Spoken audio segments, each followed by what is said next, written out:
Hi guys, இன்றைக்கி morning எழுந்திரிச்சாச்சு. Morning எழுந்திரிச்சிட்டு எப்பவும் போல் ஜிம்முக்கு புறப்பட்டு இன்றைக்கி ஒர்க் அவுட் சூப்பராக போடணுண்டான்ட்டு மண்டையில் நினச்சிட்டு எப்பவும் போல் ஒரு பிளாக் காஃபி ஒன்று நீட்டாக அடிச்சுட்டு ஜிம்முக்கு கிளம்பியாச்சு. ஜிம்முக்கு போயிட்டு ஒர்க் அவுட் பண்ணுறதுக்கு முன்னாடி வெளியே இன்னும் நல்லா காற்றெல்லாம் வாங்கிட்டு சரி இப்போ ஆரம்பிக்கலான்டான்னு ஆரம்பித்தாச்சு. இன்றைக்கி ஒர்க் அவுட் வந்து பார்த்திங்கன்னா செஸ்ட் அண்ட் பேக் தான். செஸ்ட்டுக்கு வந்து பார்த்திங்கன்னா ஒரு 3 ஒர்க் அவுட் நீட்டாக தரமாக போட்டு முடிச்சுட்டு, அதே மாதிரி பேக்கும் வந்து பார்த்திங்கன்னா 3 ஒர்க் அவுட் நீட்டாக தரமாக போட்டு முடிச்சுட்டு வெளியே போய் நின்றுட்டு சரி கண்ணாடி முன்னாடி பார்த்தா பம்பெல்லாம் சூப்பராக இருந்தது. சரி ஓகே, இதோ ஒரு வீடியோ எடுறா அப்படின்ட்டு நானும் வந்து பார்த்திங்கன்னா கண்ணாடி முன்னாடி நின்றுட்டு சும்மா 2 போசிங் அடித்து பாட்டுருந்தேன். அப்புறம் வந்து பார்த்திங்கன்னா சரி பனிலி கழட்டி பார்ப்போம் எப்படிடா தெரியுது அப்படின்னு பார்த்தா ஆப்ஸ் கொஞ்சம் மட்டமாக இருந்தது. அதை பார்த்துன்னு கொஞ்சம் மனசு விட்டேன். சரி பரவாயில்ல அப்படின்ட்டு நானும் பார்த்துக்கலாம் அப்படின்னு ஆயிடுச்சு. சரி வீட்டுக்கு போயிட்டு எப்பவும் போல் 2 முட்டையும் பாலம் எல்லாம் காய்ச்சிட்டு கிடந்தேன்.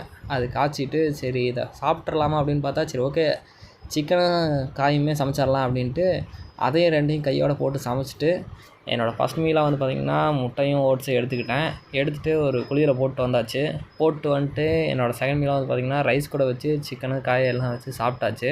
வேலைக்கு போயிட்டு வந்துட்டு என்னோடய தேர்ட் மீலையும் முடிச்சுட்டு நைட்டு வந்து பார்த்திங்கன்னா பால் கூட அஸ்வகந்திரா பொடி போட்டு குடிச்சிட்டு இன்றைக்கி டேவை முடிச்சிட்டேன்.